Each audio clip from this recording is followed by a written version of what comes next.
V1 Plus has another duty to perform. It helps process images from the camera. Speaking of which, the main module has a 50-megapixel GN5 sensor.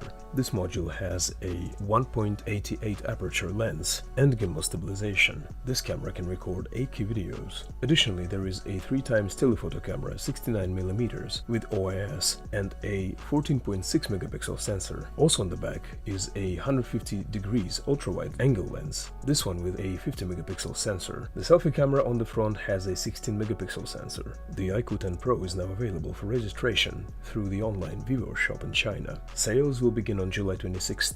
The 8 to 56GB model starts at $740. There is a 12 to 56GB for $815 and a 512GB Legendary Edition for $889.